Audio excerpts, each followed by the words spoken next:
प्रभु तुम्हारे पाद तले, तुम्हारे पाद तले मोठारे दया रखिबे प्रभु, दया सागर हरे तुम चरणे शरण मुझे, तुमको आश्रय करे जीव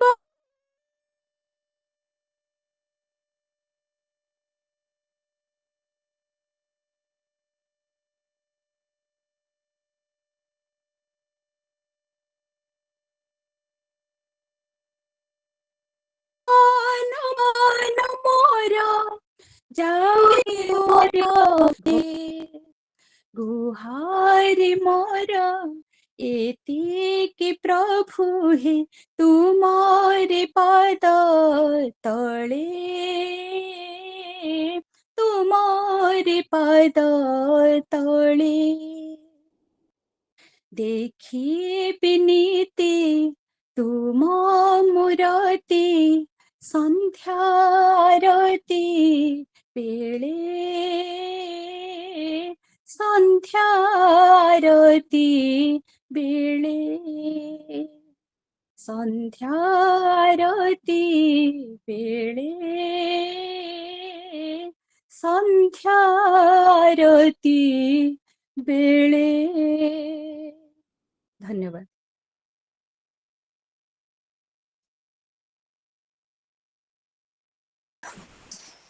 धन्यवाद मैडम, सुंदर भजन टी गाई शुणी वर्तमान आयुष्मान आचार्य को से आजिका विवेकवान पाठ कहवा हेबे। आयुष्मान नमस्कार, शुभ संध्या। प्रेम विषय को संकीर्ण और सीमाबद्ध करबा आम मानकर भ्रम। एही जगत रे सकल वस्तु भगवत प्रसूत, सुतरां प्रेमर योग्य, किंतु यह स्मरण रखिबा कर्तव्य जे समष्टि को भल पाइले अंश गुड़ी को मध्य भल पाइबा हैला। समष्टि ही भक्तर भगवान आउ अन्यान्य प्रकार ईश्वर, स्वर्गस्थ पिता, शास्ता, स्रष्टा नानाविध मतामत शास्त्र आदि भक्तों निकटरे निरर्थक। सेमानंक निकटरे एहार कोनोसी प्रयोजनीयता नहीं, कारण सेमाने पराभक्ति प्रभाव रे परिपूर्ण रूपे ए सकल ऊपर को चली जाइछन्ति।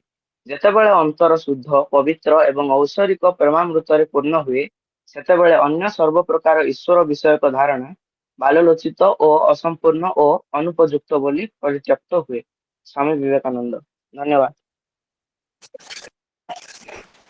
धन्यवाद आयुष्मान।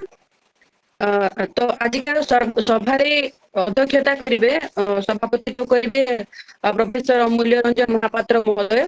से आम कोरापुट जिल्लार सभापति भी अटंती एवं प्राक्तन प्राध्यापक डीएवी महाविद्यालय से आनुष्ठानिक परिचय रखिबा सह आजिकार अतिथि आम पाखरे जे अछंती आलोचक तांको भी इनवाइट करबा हेबे।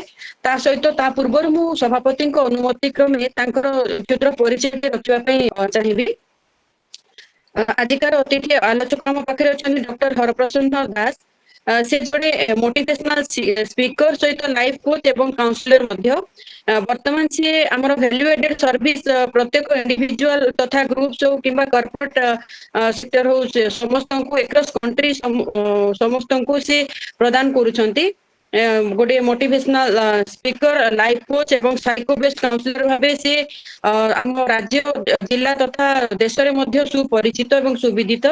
तांकर से वर्तमान चीफ मेंटर भाबे मानव आराधना केंद्र प्राइवेट लिमिटेड भुवनेश्वर रे एचपीडीटी हमर जो human potential development trust Bhubaneswar रे वर्तमान से प्रेजेंट कमिटमेंट भाबे कार्यरत एवं तांकर पास्ट असाइनमेंट भी बहुत गुडा रहिछि। तथा से तांकर जो क्रिएटिविटी रे से मास मीडिया विभिन्न प्रकार मास मीडिया रे निजर पब्लिकेशन सब करिसंती, जेपरि कि हमरो articles in different print media आउ ता सहित विभिन्न प्रकार इलेक्ट्रोनिक्स मीडिया ए सब गुडा करे तांकर बहुत गुडे लेखा प्रकाशित पाइछि। ता सहित तांकर बहुत गुडे बुक्स गुडा को भी आसीछि ओडिया इंग्लिश रे मध्य। जेमति कि किछिटा बुक्स रो नाम रखिबा को चाहिबी। गोटे व्यक्तित्व विकास जीवन पृष्ठारु एइडा होछि तांकर ओडिया बुक। एवं इंग्लिश रो होची अंडरस्टैंडिंग सेल्फ मैनेजिंग सेल्फ ए सब गुड़ाक तांकर इंग्राजी रे प्रकाशित पुस्तिका ता सहित से सोशल मीडिया रे भी बहुत गुड़े सोशल मीडिया रे भी रही आम फॉलो करि परिबा जेहेतु से जड़े मोटिवेशनल स्पीकर निहाती भाबे हमकु आजिका डेट रे से तो मोटिवेशन निहाती भाबे दरकार तो मु वर्तमान आग्रह करी प्रोफेसर अमूल्य रंजन महापात्र डॉक्टर हरप्रसन्न दास महोदय को आज कार्यक्रम को स्वागत करने सह तांको आनुष्ठानिक परिचय रखी तांकर वक्तव्य आरंभ करबा पई कहबा हेबे सर। हरि ओम तत्सत्। ओम नमस्ते जतिराजाय विवेकानंद सुरये सच्चिर सुख स्वरूपाय स्वामिने तापहरणे। उपस्थित सज्जन मंडली समस्त को स्वागत करुच्ची एवं आज संध्यार जो मुख्य आलोचक होती डॉक्टर हरप्रसन्न दास मोर अंतर सहित स्वागत करने सहित जो ये नुआ विषय वस्तु को आधारित से जो मोटिवेशनल स्पीच देवाक चाहूँगी अवश्य ये संबंध में से आमर तो मानसी मैडम बहुत किसी विषय कहले अनेक गुड़े विभिन्न स्थान रे से मोटिवेशनल स्पीकर भाव में लोक मान बहुत खुशी करुँच आनंदित रोचंती एवं मनस्तात्विक भित्तिभूमि को सुदृढ़ करने से अनेक उपादेय पुस्तक इंग्राजी एवं ओडिया लिखि जाइछंती। तेणु आज आमर से जो टॉपिक टूब से आलोचना करने जाऊँगी डॉक्टर दास मुझे स्वागत करी आउ थे एवं जेहेतु यही जो टॉपिकटा नुआ करी हमको जना पड़ुची किंतु प्रकृत यहाँ से नुआ नुहे कहीं या भीतर दुईटी कथा अच्छी गोटे हूँ जाना गोटे हूँ न जाना बा जहाँ को अजଣା कह जाए। जानाटा हूँ आमर ज्ञान एवं अजଣାटा हूँ अज्ञान।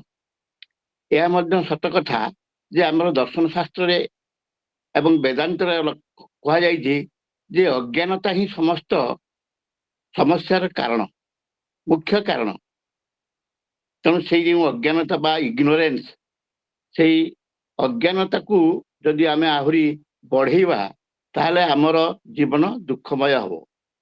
किमिति बढ़ेवा ना आमे जानिचु किंतु ताको अजଣା भाव में लोकन को ताको आमे परिप्रकाश करुचु। तेणु केबे भी अजଣା तो खराब नुहे जेहेतु बहुत लोकंकर ज्ञान सीमित थाए किंतु जानी शुणिकी आमे अजଣା बा मु किछि जानिनी कहिबा एवं ता सहित निश्चित भाव में से व्यक्ति बाट बणा हेबे जे केबे भी ठीक रास्ता जाई परिबे नहीं।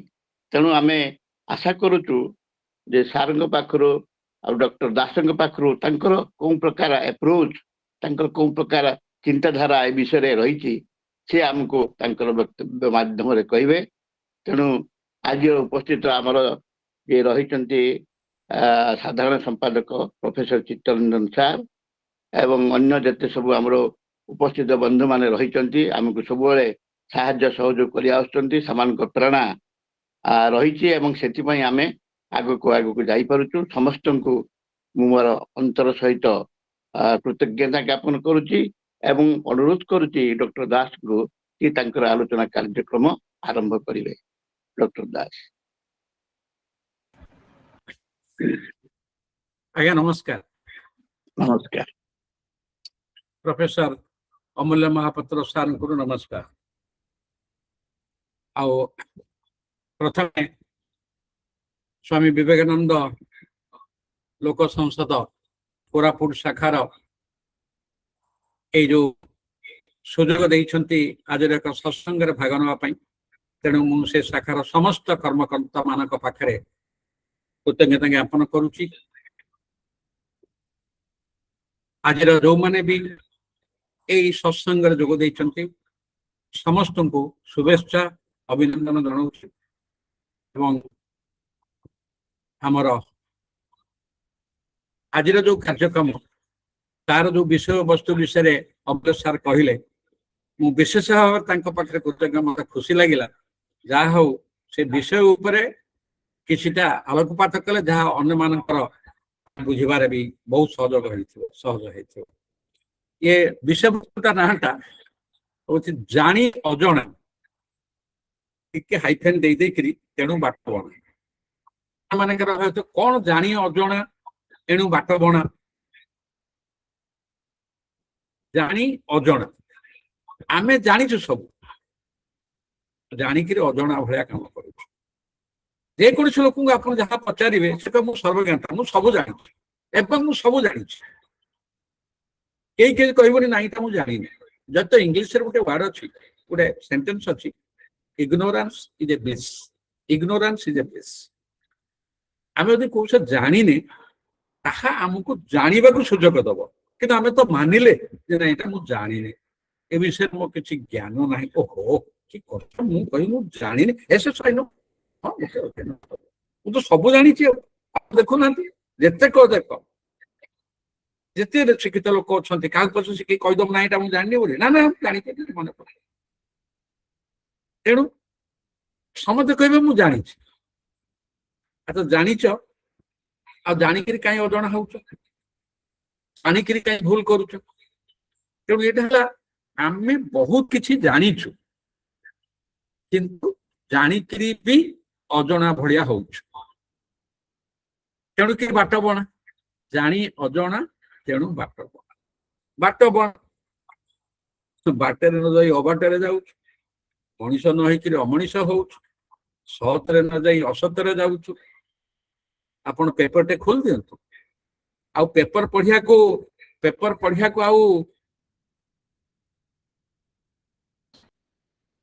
ଆଉ ବି ଆଗ୍ରହ ଜମୁନି।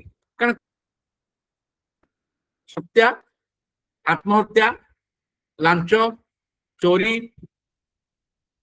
ବିଦ୍ରୋହ, ଶୋଭାଯାତ୍ରା, କଳହ, ହିଂସା ସବୁ ଭର୍ତ୍ତି ହେଇଛି।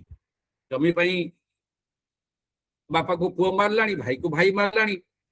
ମୁଁ ରାଜନୈତିକ କଥା କିଛି କହୁନି, ଜେନେରାଲ ଲୋକଙ୍କ ଭିତରେ ଦେଖନ୍ତୁ, କିଏ ଆତ୍ମହତ୍ୟା କଲାଣି, କିଏ ସେଠୁ ନାରୀ ମାନଙ୍କୁ ବଳାତ୍କାର କଲାଣି, କୋଉଠି ଚୋରି ହେଲାଣି, ହିଂସାକାଣ୍ଡ ହେଲାଣି, ଖଣ୍ଡା ଧରି ବୁଲୁଛନ୍ତି।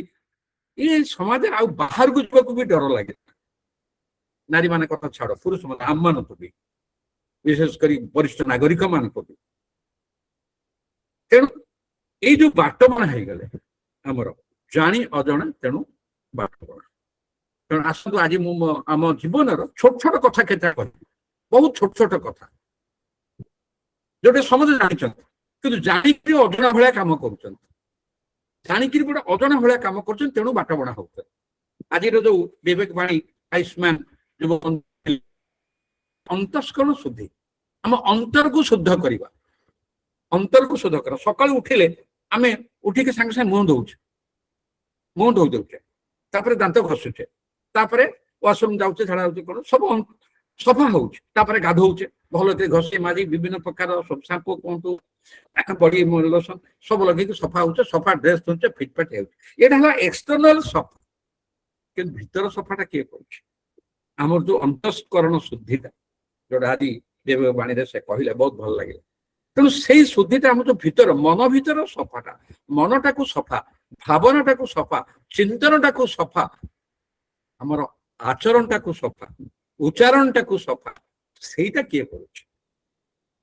ସେଟା କରିବା। ଆମେ ସବୁ ଗୁଡାକ ବାହାର ସଫା କରୁଛୁ, ଜୋତାକୁ ବି ପଲିସ କରୁଛୁ, ଘର ବି ହଉଛି, ବଡ ବଡ ମେସିନ ଲାଗୁଛି ଘରକୁ ଡଷ୍ଟିଂ କରିବା ପାଇଁ, ସୁବିଧା କରି ଚକାଚକ କରି ଆମେ ରଖୁଛୁ, ଗାଡିକି ବି ସଫା କରୁଛେ। କଣ ସଫା ନୁହେଁ? ସ୍କୁଟର ହଉ, କାର ହଉ, ସବୁ ସଫା ହଉଛି।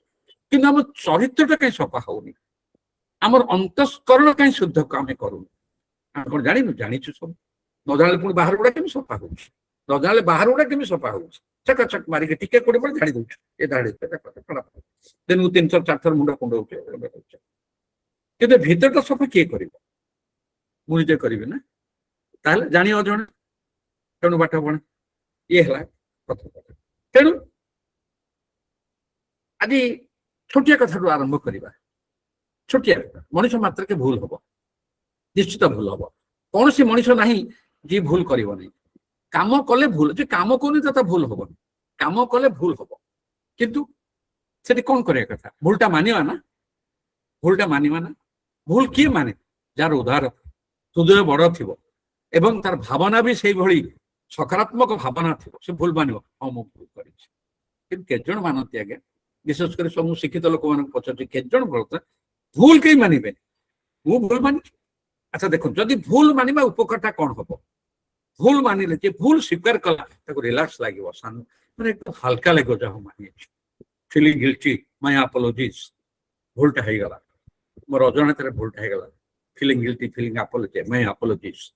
ଭୁଲଟା ମାନିଲେ ରିଲାକ୍ସ ଲାଗିଲା, ମନ ଶାନ୍ତି ଲାଗିଲା। ଭୁଲଟା ମାନିଲେ ଆମେ ଭୁଲରୁ ଶିଖିବା, ଭୁଲଟା ମାନିଲେ ଆମେ ଭୁଲରୁ ଶିଖିବା। କଣ ଶିଖିବା? ମୋର ଏଇଥିପାଇଁ ଭୁଲ ହେଲା, ୟା କରିନଥିଲେ ଭୁଲ ହେଇନଥାନ୍ତା। ତେଣୁ ଭୁଲରୁ ଶିଖିଲେ, ଭୁଲ ଶିଖିଲା ପରେ କଣ ହବ? ନିଜକୁ ସଜାଡ଼ିବା, ଆଉ ଏ ଭୁଲଟା ମୁଁ କରିବିନି। ବିବେକ ଅଛି, ଯାହାର ଜ୍ଞାନ ଅଛି, ଯାହାର ଭିତରେ ସେଇଭଳି ଗୋଟେ ଯାହାକୁ କୁହନ୍ତି କଣ ତୋର କଣ ବିବେକ ଦଂଶ, ତୋର ଆତ୍ମା ତତେ କହୁନି, ଆମେ କହୁ କାହିଁ ସେ ଆତ୍ମା, କାହିଁ ସେ ବିବେକ। ତେଣୁ ହେଲା ଭୁଲ ମାନିଲି, ଭୁଲରୁ ଶିଖିଲି ଏବଂ ନିଜକୁ ସଜାଡ଼ିଲି। ଆମେ ସବୁ ସଜାଡ଼ି ଦଉଛେ ନା, ଡ୍ରେସକୁ ସଜାଡ଼ି ଦଉଛେ, ଘର ସଜାଡ଼ି ଦଉଛେ, ପରଦା ସଜାଡ଼ି ଦଉଛେ, ସଜାଡ଼ିକିରି ରଖି ଦଉଛେ। ବାହାଘର ବ୍ରତଘର ରିସେପସନ ଯାଇଛେ, କେବଳ ସଜାଡ଼ିକି ଥୁଆ ହେଇଛି, ଯୋଉଟା ସବୁଠି ସଜଡା ହଉଛି, ସୁନ୍ଦର ଦେଖାଯାଉଛି, ଡେକୋରେସନ, ଖାଇବା ସ୍ଥଳୀରେ ୱେଲ ଡିସପ୍ଲେ, ନାଇସ୍ ଡିସପ୍ଲେ, ସବୁ ସଜାଡୁଛି। କିନ୍ତୁ ନିଜକୁ ସଜାଡ଼ିବାନି, ନିଜର ଭୁଲ ସୁଧାରିବାନି, ଟିକେ ସଜାଡ଼ି ଦେବାନି, ଟିକେ ନିଜକୁ ରିପେୟାର କରିଦେବାନି। ଗାଡି ମଟର ରିପେୟାର କରୁଛେ, ଟିକେ ନିଜକୁ ରିପେୟାର କରିଦେବାନି, ଟିକେ ହସିବାନି, ସେ ନୋ ୱିଥ୍ ସ୍ମାଇଲ୍, ଟିକେ ସଜାଡ଼ି ଦେବା, ତାପରେ ସେ ଭୁଲ ଆଉ ହବନି। କିନ୍ତୁ ଆଉଥରେ ଭୁଲ ହବ, କାଲି ସକାଳୁ ଆଉଥରେ ନୂଆ ଭୁଲ ହବ, ପୁଣି ଭୁଲ ମାନିବା, ଭୁଲରୁ ଶିଖିବା, ନିଜକୁ ସଜାଡ଼ିବା, ଆଉ ସେ ଭୁଲ ହବନି। ଏଇଭଳି ଜୀବନଟା ଚାଲିଥିବ, ଅନ୍ତଃସ୍କରଣ ଶୁଦ୍ଧ ହେଇ ହେଇ ଚାଲିଥିବ।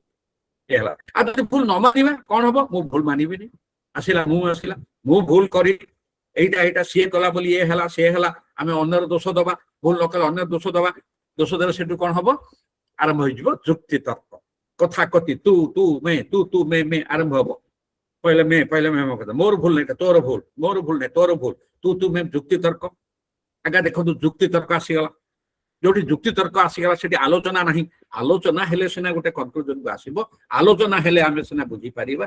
किंतु जो जुक्ति तर्क हला, संपर्क खराब हैला, एकदम घृणा भाव आसीगला, तापर चलला संपर्क कटिगला। आपण देखो भाई भाईर संपर्क नहीं, बाप पुअर संपर्क नहीं, अदा नातीर संपर्क नहीं, स्वामी स्त्री संपर्क नहीं, भल पाई बाहा होउछन्ती, तापर पुणी पार्टनर कजाई सेपरेट होउछन्ती, पुणी लीगाली डिवोर्स होउछन्ती। कोन कहले दरकार आजिकल देखुछन्ती, बाहागर मंडपुर पळौछन्ती, बाहागर परे पळौछन्ती। एटा हम सब जीवन किछि नाही, एटा आपण खोली देले, न्यूज पेपर खोली देले, आपण एमुनु सेमुनु पढि दियंतु, कागज कलम लेखंतु, केतेटा आत्महत्या, केतेटा हत्या, केतेटा करे बलात्कार, केते जगह चोरी, आ सबुठ बड़ कथा हला पाठ साठ पढ़ी बड़ पदवी रे रही चोरी करी लांच नहीं धरा पड़ुछन्ती विजिलेंस हाथ में, तांको घरू माने टंका बाहरुची, नगद टंका बाहरुची, सुना बाहरुची, केते प्रकार घंटा बाहरुची। आपण देखंतु खबर कागज हम पढु जानू, तथापि लांच चलीछि, तथापि सेही बड़ी चोरी चलीछि। काहे ना भूल मान्य के प्रस्तुत ना अनुताप अच्छी, ना अनुशोचना अच्छी, ना निजको सुधारिया पई, शुद्धता करिया पई से भली कोन लुगा काचिले आज्ञा सफा हुए, लुगा को पानी बुड़ीले साबुन देले, आप वाशिंग मशीन कथा छाड़ी दो नेल कौन बे धोबा धोबा तो लुगा को काचु थिला, हमें हाथ में काचिले हुए, आनुसिले हुए ना। आमे केबे निजको काचिचे कि ए भूलटा मोर हेइची, साबुन लगेइचे कि आमर जदि कौन से प्रकृत बंधु आम मुहरे कहूची एटा भाई तोर भूल हेइची, आमे संगे संगे ता ऊपर विरक्त हलु, ताको घृणा कलु, ता प्रति आमे अलर्ट हेइ गलु, ता संपर्क रखिलु नाही। काहे ना सी आउ आम मन बुझिला भलिया कथा कहला नाही, मोर भूलटा काट देला, सी के भूल काढिबो। सामान्य गोटे भूल देखंतु, भूल घरे समस्त घर तीन पीढ़ी घरे रहउचंती, जेजे जेजेमा बापा पुଅ, ये तीन जेनेरेशन भितर बहुत भूल हो, किंतु भूल मानिबा नहीं, भूल स्वीकार करबा नहीं, भूल शिखिबा नहीं, निजको सजाड़िबा नहीं, एकदम सतर्क रहबा, ये भूल हबो नहीं, नो भूल हबो नहीं। भूल मानी मानी जुक्ति तर्क आमर हबो, जुक्ति तर्क हबो, भीषण भाव में जुक्ति तर्क हबो, एवं तापरे संपर्क छड़ी दिबो। ये हला कथा कोन गोटे छोटे सकाळ पाइले आमे कथाबार्ता करूछु, सकाळ पाइले आमे कथाबार्ता करूछु, समस्त सहित कथाबार्ता करूछु कि निज सहित केते बेले कथा हितु, सकाळ पाइले आमे समस्त सहित कथा होछु, घरे बाहर जोठी हला। अच्छा फोन कथा तो छाड़ू, मोबाइल कथा छाड़ू, मोबाइल के रात धरिक शोबा, सकाळ उठिबा, सकाळ उठिला मोबाइल देखिबा, तापर प्रभु को देखिबा। आमे आगरु कम करतो, उठिले प्रभु को मुंडिया मारथुल, बाहर को जाई कि चतुर्दिग मुंडिया मारथुल, निजर ठाकुर घर कबाट खोली मुंडिया मारथुल, किछ ना आगो खोलले मोबाइल देखिबा, मोबाइल गुड मॉर्निंग मेसेज न पकड़े बहुत लोकंकर ग्रुप रे न पकड़े सकाळ सूर्य उदय हुए से भाव में कसे किंतु निज सहित केतले आम कथा जानी अजाणा तेणु बाट बड़ आम तो अन्य संगे कथा हेले बता सब प्रतिपादन कले मु ठीक निज सहित केतले कथा कि समय रखा ना निज सहित कथा निजक पचारा ना मु मनीष भाया कम करुच्ची कि मो भितर मानविक मूल्यबोध अच्छी कि मु कहार मन दुख करनी कि मत अन्य मान व्यवहार दे खराब लगुच खराब व्यवहार अन्य मान करूनी कि केतले पचारि निज सहित चुपचाप बसिक गोटे जगह ना पचार समय ना निज सहित कथा समय ना मोबाइल चैटिंग जो 2 मिनट दरकार से 10 मिनट कथा हो जो चैटिंग रे भी चली जाऊँ 15 मिनट 20 मिनट अध घंटे चले बहुत लोग देखी रास्ता चलुवे फोन में कथा होते रास्ता चल माने स्कूटर चलाउे फोन में कथा होते कान एमती फोन टा लगी दी हाथ चलाउे फोन लगी आम बाटर कथा हो आप देखु निजे पाठ साठ पढ़ी शिक्षित 4 व्हीलर 4 चकिया चलाउं कि मोबाइल कथा पुलिस धरुची फाइन चालान कटुची कौन न बाहरुची सब जानी अजाणे स्कूटर चलेबे मोबाइल कथा हे गोटे हाथ में स्कूटर मोबाइल पुणी व्हाट्सअप केंचुथे कार रे से व्हाट्सअप तो गोटे हाथ में चलाऊ आगू गम पछक अनौथे पुलिस अटकाउ बेल्ट पिंधा ही नथिबो चालान कटा होथिबो कहीं आम सब करूँ हम कौन जानी एगुड़ा उचित नुह जानी जानी अजाणा तेणु बाट एक्सीडेंट हो गोटे हाथ में चलिक एक्सीडेंट हो जाऊँ कि न जानी आज्ञा कौन आमर एत सत्संगर मूल्य कौन ये साधुवाणी मूल्य कौन ये साधु सन्थ मानकर जो आमर आध्यात्मिक चेतनार जागरण जिते सब हूँ विभिन्न आप खोली दिंतु ना आम टीवी चैनल किते प्रकार आमर अच्छी आध्यात्मिक चैनल अच्छी व्हाट्सएप रे भी किते आसुची यूट्यूब रे आसुची व्हाट्सएप रे आसुची ये आध्यात्मिक कथा अच्छी ये आत्मचेतनार कथा आसुची किंतु आम कहीं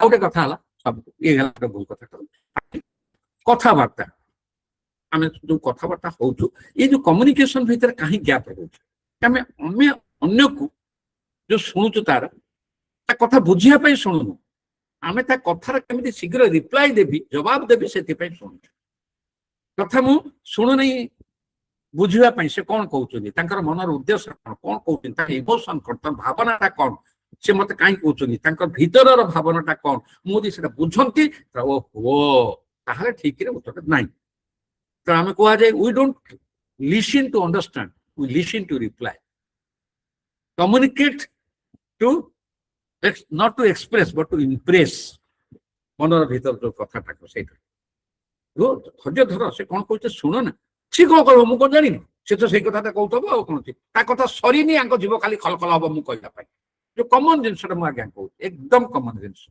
कौन से बड़ बड़ कथा ना भाषणबाजी नहीं कि नहीं जोटा आम जीवन में घटू जोटा आम जीवन में घटू जो सब आप देखो घरे बाहर सब परिवार जो मतभेद हो आमर मतांतर हो मनांतर हो सब यही क्या कथा शुणा प्रस्तुत नुह जोगाजोग कम्युनिकेशन जो कई क्या कथा शुणा प्रस्तुत तो टे धैर्य धर टे शुणी जानी अजाणा तेणु बाट बणा मतांतर हम कि मनांतर हम ना मतांतर हम कि मनांतर हम ना बुझे आलोचना हम कि जुक्ति हम ना रेस्पॉन्ड करवा कि रिएक्ट करवा कथा न शुणु फ भाया रिप्लाई रेडी हो केमी सरले मु कहि अरे कौन से कहूँ शुण शुणला पर सीना आम कह जदि बुझी न पारे अच्छा अच्छा शुण शुण जो कहले मुझे बुझी पारे मत आउ थे बुझे इग्नोरेंस है प्लीज से बुझेदे अच्छा अच्छा अच्छा बुझी पारे कि हो ठीक अच्छे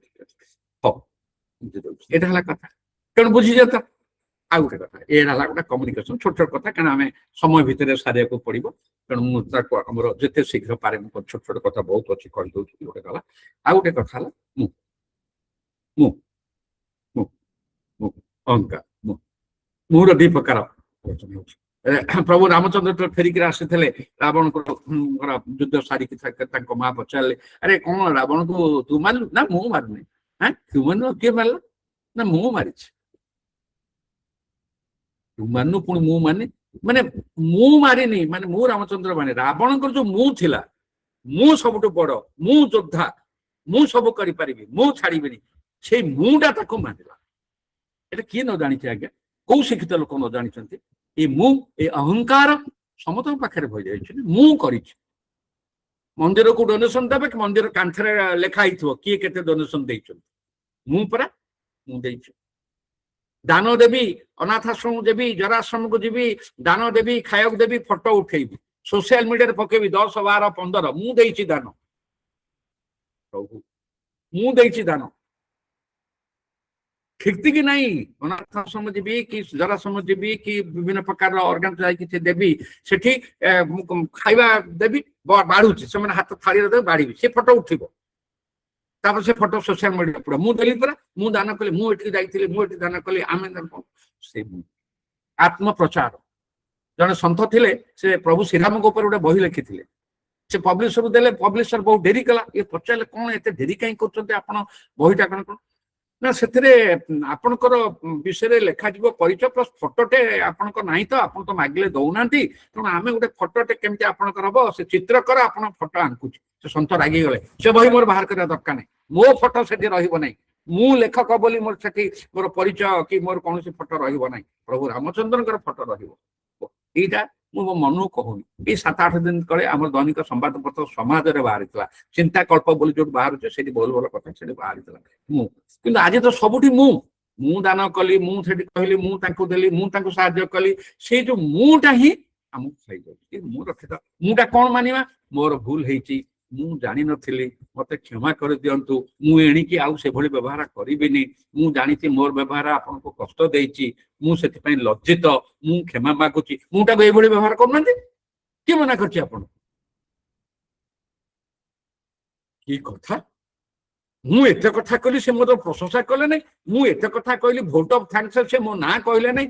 ପ୍ରଭୁ କଣ କରିବା ଆପଣ? ସେଇ ମୁଁ ଆମକୁ ଛାଡିବା ନାହିଁ। ଆଉ ଗୋଟେ ଛୋଟିଆ କଥା କହୁଛି ଆପଣଙ୍କର, ଯୋଉଟା କି ନିହାତି କଥା। ମନ୍ଦିରକୁ ଆଜିକାଲି ଲୋକମାନେ ଗଲେ କଣ ମନ୍ଦିରକୁ ନ ଗଲେ ଭକ୍ତ ହବନି, କିନ୍ତୁ ଆପଣ ଯାଆନ୍ତୁ, ଯେକୌଣସି ମନ୍ଦିରକୁ ଆପଣ ଯିବେ, ଆପଣ ଦେଖିବେ, କଣ କରିବେ, ଯୋଉମାନେ ଯାଉଛନ୍ତି ଭକ୍ତମାନେ କେତେ ଅଛଡ଼ା। ଆମର ଘର ପାଖରେ ଗୋଟେ ମନ୍ଦିର ଅଛି, ମୁଁ ସେ ଦେଖିଛି, ସେ ଥୁଆ ହେଇଛି, ଲେଖା ହେଇଛି, ଦୟାକରି ଦୀପ ଷ୍ଟାଣ୍ଡରେ ରଖନ୍ତୁ। ସେମାନେ କିନ୍ତୁ ଦୀପ ଷ୍ଟାଣ୍ଡରେ ରଖିବେ ନାହିଁ। ଦୀପକୁ ନେଇକରି ପୁରାପୁରି ଯୋଉ ମାନେ ଠାକୁର ଥିବେ, ତାଙ୍କର ଯୋଉ ଗୃହ ଥିବ, ସେଇ ଗୃହର ପାହାଚ ଉପରେ ରଖିବେ, ପାଖରେ ରଖିବେ, ଦେଖିବେ, ଯେମିତି ସେଠି ଘିଅ ପଡିବ, ଅନ୍ୟ କାହାର ଗୋଡରେ ଘଷିକି ସେ ପଡିବେ, ନିଆଁ ଜଳିବ, ଶାଢୀରେ ନିଆଁ ଲାଗିବ, ପୁରୋହିତଙ୍କ ଲୁଗାରେ ନିଆଁ ଲାଗିବ, ସେ ଯେମିତି ମୁହଁ ପାଖରେ ସେ ରଖିବେ। ଏବଂ କୋଉଠି ଧୂପକାଠି ଗେଞ୍ଜିବେ? ଠାକୁରଙ୍କର ସେଇ ଘରର କାଠ ଚଉକାଠରେ ଯୋଉ କଣାଥୁ ଗେଞ୍ଜିବେ, ସେ ଜଳିକି ଚଉକାଠ ବି ଜଳିଯିବ। ଆପଣ ଦେଖନ୍ତୁ, ମୁଁ କହୁ ଅନେକ ଲୋକ ଅଛନ୍ତି, ସେ କଣ କରିବେ କହିଲେ, ଦୀପ ନିଆଁ ଲାଗିବନି, ସେ ଦିଆସିଲି କାଠି ନେଇଥିବେ, ସେ ଦିଆସିଲି କାଠି ମାରିବେ, ସେଇଠି ପକେଇବେ, ମଇଳା କରିବେ। ପାଖ ପୂଜା ଦୋକାନରୁ ଡାଲାରେ, ପ୍ଲାଷ୍ଟିକ ଡାଲାରେ ସବୁ ନେଇଥିବେ, କ୍ଷୀର ଭୋଗ କଦଳୀ ନେଇଥିବେ, ସେଠି ପୂଜା ହେଲା, ଡାଲା ସେଇଠି ପଡିଲା, ଡାଲାକୁ ନେଇକିରି ବି ସେଠି, ମାନେ ମନ୍ଦିର ସାରା ଅପରିଷ୍କାର, ଚାରିଆଡେ ଦୀପ, ଚାରିଆଡେ ଧୂପକାଠି, ଚାରିଆଡେ ଦିଆସିଲି, ବିଭିନ୍ନ ପ୍ରକାର ସେ ଡାଲା ସବୁ ପଡିଥିବ ଚାରିଆଡେ। ଅନେକ ଲୋକ ଯାଇକି ସେଇଠି ବସିକିରି ଦୀପ ତିଆରି କରିବେ, ସେ ଘିଅ ଫିଅ ପଡିଥିବ, ସଫାସଫି କିଛି ହବ ନାହିଁ। ଏଇଟା କଣ ମନ୍ଦିର? ଆମେ ଭକ୍ତ, ଆମ ନିଜ ଘରକୁ ପରିଷ୍କାର ରଖିବା, କିନ୍ତୁ ଠାକୁରଙ୍କ ଘରକୁ ପରିଷ୍କାର ରଖିବାନି। ତାଙ୍କ ଚଉକାଠିରେ ଅଗରବତୀ ଧୂପକାଠି ଲାଗିବା, ଚଉକାଠ ଜଳିଯିବ, ତାଙ୍କରି ମାନେ ପଶିଲା ବେଳୁ ପ୍ରବେଶ ଦ୍ୱାରରେ ପାହାଚରେ ଥୋଇବା ଦୀପ ଘିଅ ହେଇଯିବ, ସେ ଚାରିଆଡେ କଳା ପଡିଥିବ। ଦୁଃଖ ଲାଗେ ବହୁତ। କାହାକୁ ବୁଝିବା? ସାଇନ ବୋର୍ଡରେ ଲେଖା ହେଇଛି ଦୀପ ଷ୍ଟାଣ୍ଡରେ ରଖନ୍ତୁ, ଷ୍ଟାଣ୍ଡରେ ଥୁଆ ହେଇଛି ନାଇଁ, ଆମେ ଜାଣିବୁ ପରା ଠାକୁରଙ୍କ ମୁହଁ ପାଖରେ ନ ଦେଖିଲେ ହବ ନାହିଁ, ସେଠି ନେଇକି ନ କଲେ ହବନି। ଠାକୁର କେମିତି ଚେତିବେ? ଆପଣ ଏଟା ଭାବନ୍ତୁ। ପରିଷ୍କାର ପରିଚ୍ଛନ୍ନ ରଖିବାନି, ଏକଦମ ପରିଷ୍କାର। ଆମର ଆମ ଘର ପରିଷ୍କାର ରଖୁଛେ, ଦେହ ପରିଷ୍କାର ରଖୁଛେ, ଜାଣି ଅଜଣା ତେଣୁ ବାଟ ବଣା, ଇଏ ହେଲେ ଭକ୍ତ। ଆପଣ ତାପରେ ସକାଳୁ ଆପଣ ଦେଖନ୍ତୁ, ରାତି 3-4ରୁ ଉଠିକି, 4ଟା ରାତିରୁ ଉଠିକି ଲୋକ ଫୁଲ, ଆପଣ ତାଙ୍କୁ ଫୁଲ ଚୋର କହିବେନି, ଫୁଲ ସଂଗ୍ରହକାରୀ ସେମାନେ। ରାସ୍ତା ଉପରେ ଛିଡା ହେଇକି ବଡ ନଗି ଆଣିକିରି ଆପଣଙ୍କର ବଗିଚାରେ ଥିବା ଫୁଲ ଡାଳକୁ ଟାଣିକିରି ଫୁଲ ନେବେ, କିନ୍ତୁ ତାଙ୍କୁ ଫୁଲ ଚୋର ବୋଲି କହିପାରିବେନି, ଫୁଲ ଚୋରି କରୁଛନ୍ତି ବୋଲି କହିପାରିବେନି। ଯଦି ଆପଣଙ୍କର ପାଚେରୀ ପାଖରେ ମଲ୍ଲି ଗଛ ଲାଗିଛି, ପଳେଇଛି, ସେ ସନ୍ଧ୍ୟାବେଳେ ଆସି ସବୁ କଢ ନେଇ ଚାଲିଯିବେ, ଆଉ ଯାହା ବଳିଥିବ ସକାଳୁ ନେଇଯିବେ, ତାতে କିଛି ନଥିବ। ଆପଣଙ୍କ ଘରେ ମନ୍ଦାର ଗଛ ଲଗେଇଛନ୍ତି, ସେ ତାକୁ ଟାଣିକି ଭିଡିକି ନେଇଯାଇଥିବେ। ଏବଂ ରାସ୍ତା କଡରେ ଯେତେ ଅଛି ଗଛ, ସେ ସବୁରୁ ନାହିଁ। ମୁଁ ତ ଦେଖିଲି ମାନେ ପୁରୁଷ କଥା ଛାଣ, ଜଣେ ସ୍ତ୍ରୀ ଲୋକ ସେ ସ୍କୁଟରକୁ ମେନ୍ ଷ୍ଟାଣ୍ଡ ମାରିକି ସ୍କୁଟର ଉପରେ ଛିଡା ହେଇକିରି ଲଗେଇକିରି ଉପରୁ କନିଆର ଗଛରୁ ନଉଛନ୍ତି। କାହାକୁ କହିବେ ଆପଣ? ହଉ, ଜୀବନରେ ତ ଗଛ ଟିକେ ଲଗେଇବ ନାହିଁ, ଗଛ ଟିକେ ଲଗେଇବନି, କିନ୍ତୁ ନବ। ହଉ ନିଅ ଯେ ଅଳ୍ପ ନିଅ, ଅନ୍ୟମାନଙ୍କ ପାଇଁ ଟିକେ ଛାଡ, ଗଛକୁ ନଣ୍ଡା କର ନାହିଁ, ପୁରା ନଣ୍ଡା କରିଦବ, ଟାଣିଲା ବେଳେ ଡାଳକୁ ଭାଙ୍ଗିବ ଏବଂ ଗୋଟିଏ ଫୁଲ ପାଇଁ ପେନ୍ଥା ନେଇଯିବ, ତା ଦେହରେ କଢ ବି ନଷ୍ଟ ହେଇଗଲା, କହିଲେ ଆପଣ ଖରାପ ଲୋକ। କଣ ହେଲା, ରାସ୍ତା କଡରେ ମୁଁ ନଉଛି କଣ? ଆଉ ଆପଣଙ୍କ ଘରୁ ଫୁଲ ଚୋରି କଲା ବେଳେ ଆପଣ ବାରିରେ ଯଦି ଅମୃତଭଣ୍ଡା ଥିବ ତାକୁ ବି ନେଇଯିବେ, ସଜନା ଛୁଇଁ ବି ଥିବ ତାକୁ ବି ନେଇଯିବେ। ଆଜ୍ଞା ଏଇଟା ସବୁ ପ୍ରାକ୍ଟିକାଲ କଥା, ଏଇଟା ସବୁ ଶିକ୍ଷିତ ଲୋକମାନେ। ଆପଣ ଦେଖିବେ କେଠି ବଢିଆ ବାଗରେ, ମୁଁ ତ ଭାବୁଛି ବୋଧେ କୋଉଠି ଟ୍ରେନିଂ ସେଣ୍ଟର ଖୋଲା ହେଇଯିବ ଫୁଲ ଚୋରିର ସହଜ ଉପାୟ। କେଡି କେଡିକି ନଗି, ମୁଁ ତ ଜଣେ ଦେଖିଲି 10 ଫୁଟର ଗୋଟେ ଧରିଛନ୍ତି ପାଇପ୍, 10 ଫୁଟ ଲମ୍ବର ଅଗାରେ ହେଇଛି, ଏମିତି ବାଗେଇ ଛିଡାଇ ସେ କହୁଛନ୍ତି। କି ଉଦ୍ଭାବନ ଭାବନ୍ତୁ ଫୁଲ ଚୋରି, କିନ୍ତୁ ଫୁଲଟା ଲଗେଇବେନି। ମୁଁ ଥରେ ଜଣେ ବନ୍ଧୁଙ୍କୁ କହିଲି, ତମେ 700-800 ଟଙ୍କା ଦେଇ ମଟନ କିଣୁଛ, 400-500 ଟଙ୍କା ଦେଇ ମାଛ ଚୁଙ୍ଗୁଡି ଖାଉଛ, ଫୁଲ କିଣୁନ, ଦିନକୁ 20 ଟଙ୍କାର ଫୁଲ କିଣ, ମାସକୁ 600 ଟଙ୍କା ଯିବ, ମାଛ ମାଂସ ସବୁ କିଣିକିରି ଖାଉଛ। ଫୁଲ ଚୋରିଟା ଏଇଟା ଆମର ଏଠି ନୁହଁ, ଚାରିଆଡେ ସାରା ଭାରତ ବର୍ଷ ଯୋଉଠି ମୁଁ ଓଡିଶା ବାହାରକୁ ଯାଇଛି, ଯୋଉଠି ଯାଇଛି ଗେଷ୍ଟ ହାଉସରେ ରହିଛି, ବାହାରେ ବୁଲିବାକୁ ଦେଖୁଛି ଲୋକମାନେ କରୁଛନ୍ତି। ତେଣୁ ସେଇଟା ବି ହଉଛି। ଆପଣ ଭାବନ୍ତୁ କାହିଁକି ପ୍ରଭୁ କଣ କହିଛନ୍ତି ମତେ ଯାଇକିରି ଫୁଲ ଚୋରି କରି ଆଣିଦେ ବୋଲି ପ୍ରଭୁ କହିଛନ୍ତି ମତେ? କହିନାହାନ୍ତି।